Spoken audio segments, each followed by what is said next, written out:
There are moments in life, quiet, unassuming moments, when we feel the whisper of something eternal brushing against our skin.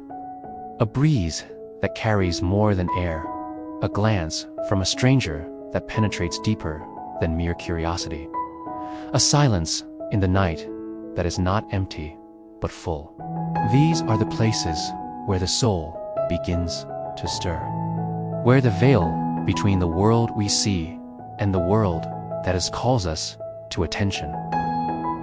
In such sacred stillness, the word redemption begins to shimmer, not as a doctrine or a definition, but as a door we have passed 1,000 times without opening, a door hidden in plain sight, carved into the stone wall of our failures, glowing softly in the aftermath of shame.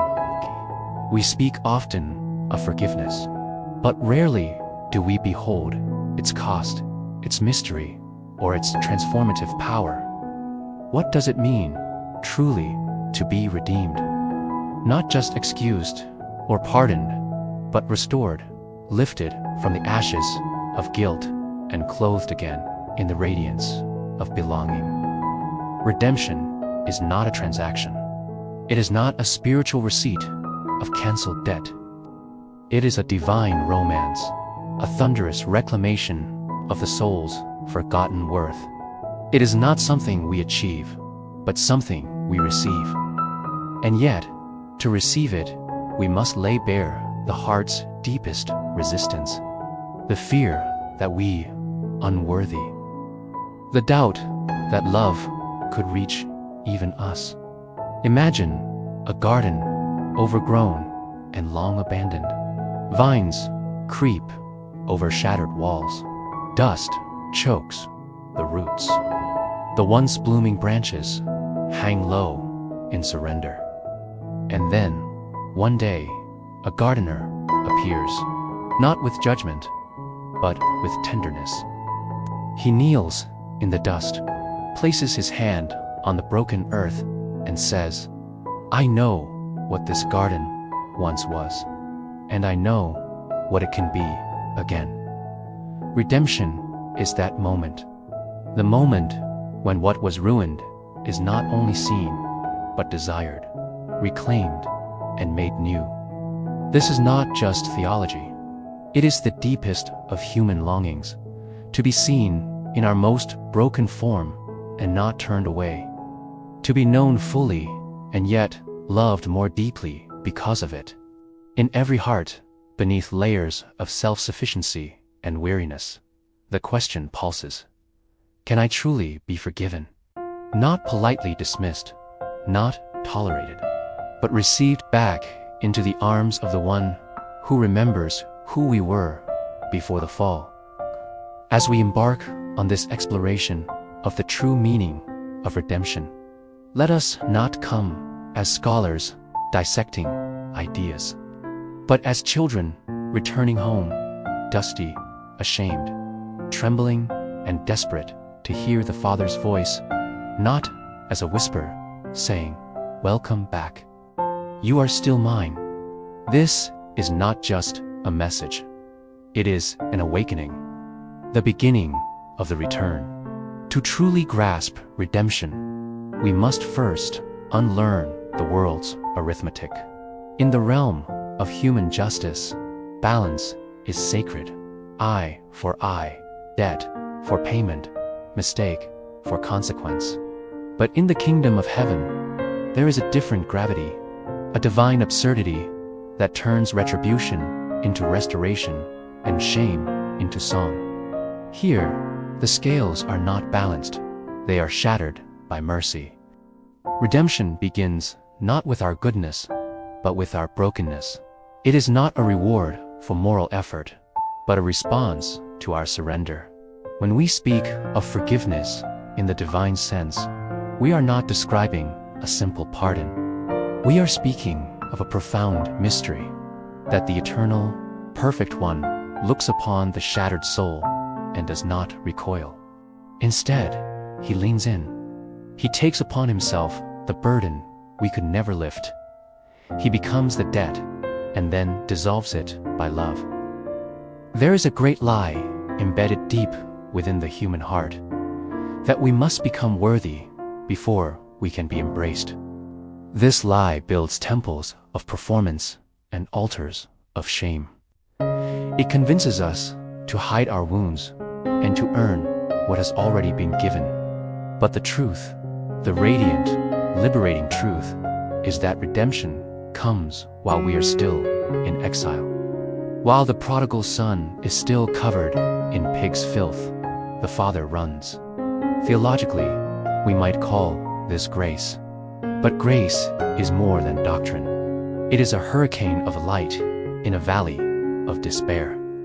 It is the uninvited guest at the funeral of your hope who arrives and declares, "This is not the end." Grace defies karma, upends equations, and laughs in the face of condemnation. In grace, the shepherd leaves the 99 to search for the one. In grace, the judge becomes the redeemer. In grace, the scars remain, but they shine. Forgiveness, when given by God, is not reluctant. It is not cautious or contractual. It is lavish, excessive, and without logic. Because God does not forgive despite knowing us, He forgives precisely because He knows us. Every scar, every compromise, every hidden addiction or unspoken betrayal, He knows them all. And He still chooses the cross to whispers, "It is finished."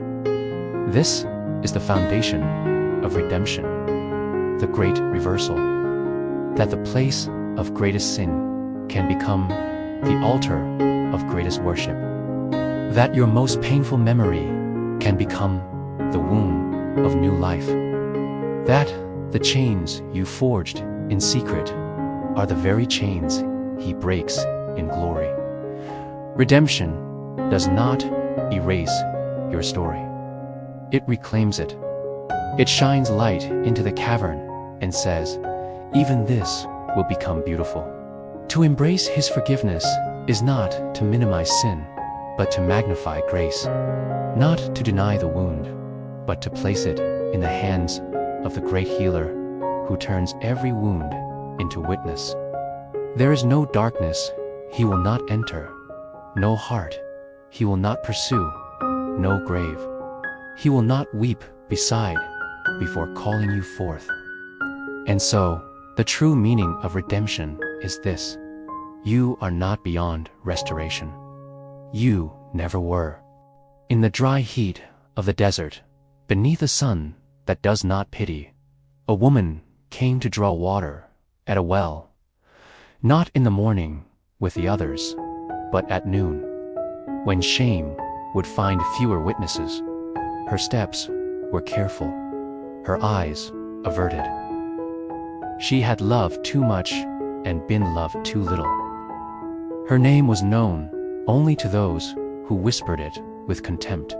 And yet, as she approached the ancient well, she found someone waiting. A man, dusty from travel, seated beside the stone. He was a Jew, she a Samaritan. Two lives, two cultures, divided by centuries of bitterness. But he did not recoil, he did not avoid her gaze. He asked for water, and in doing so, cracked open the conversation that would change everything. This moment, this meeting beside the well, is not just an event in Scripture. It is a parable of every human encounter with grace. The woman came carrying an empty jar, but it was her soul that thirsted. She expected judgment, but encountered redemption. In her tangled story, in the wreckage of 5 broken marriages and a current arrangement too fragile to name, she found no condemnation in his voice, only invitation. If you knew who it is who asks you for a drink, he said, you would have asked him, and he would have given you living water. This is the poetry of redemption. The mundane becomes the miraculous. A well becomes a portal.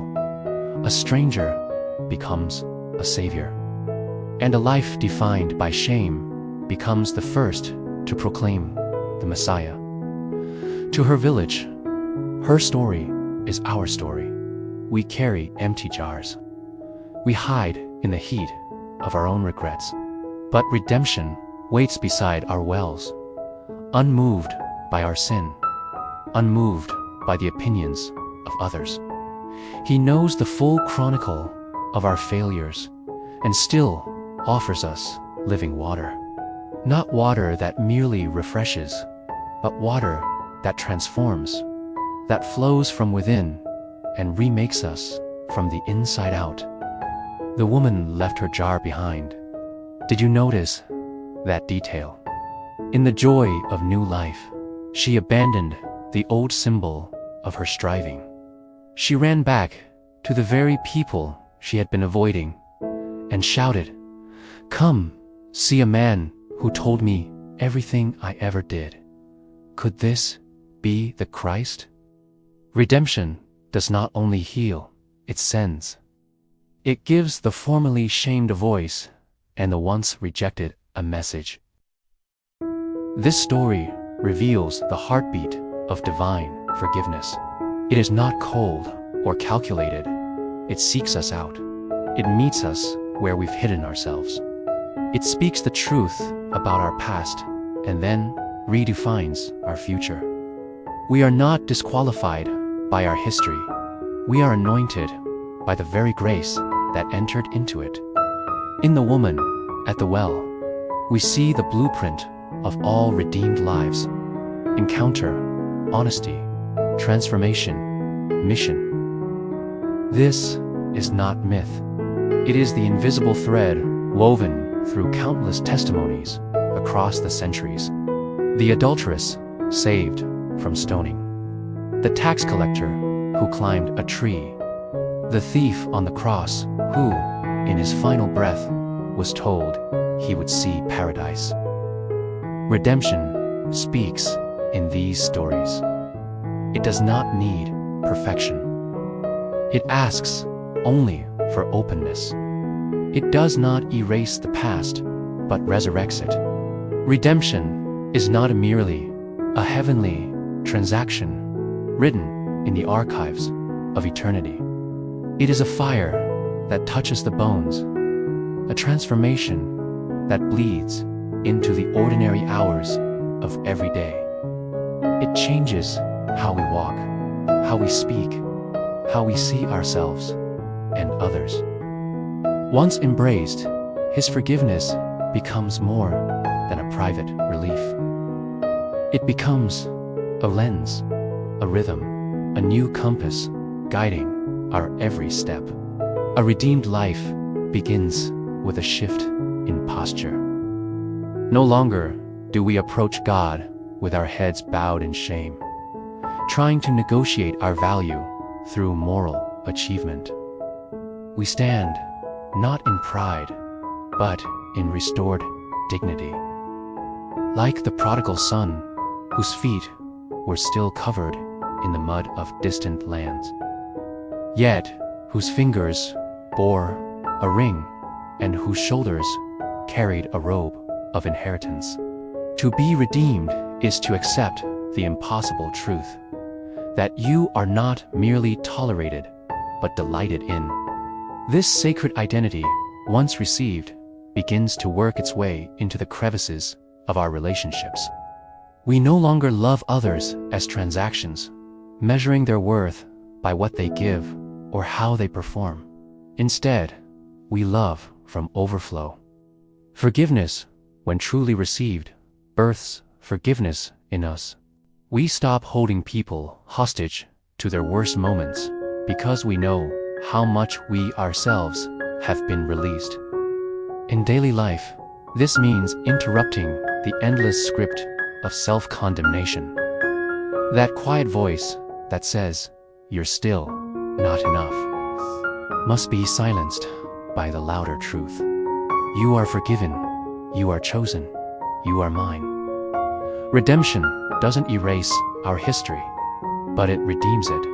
That means even the seasons we regret most can be reclaimed for purpose. The affair, the addiction, the betrayal, the lie, if surrendered to Him, become altars of humility where His power is displayed. There is also courage born from forgiveness. When we know we are no longer under the burden of condemnation, we become bolder in love, braver in obedience. We begin to take risks, not to earn favor, but because favor has already been lavished upon us. We reach out to the estranged, serve the unseen, speak truth without fear. Because we no longer live to secure our place, we live from our place in His heart. This redeemed vision reorients how we view the world. We begin to see others not through the lens of their sin, but through the possibility of their redemption.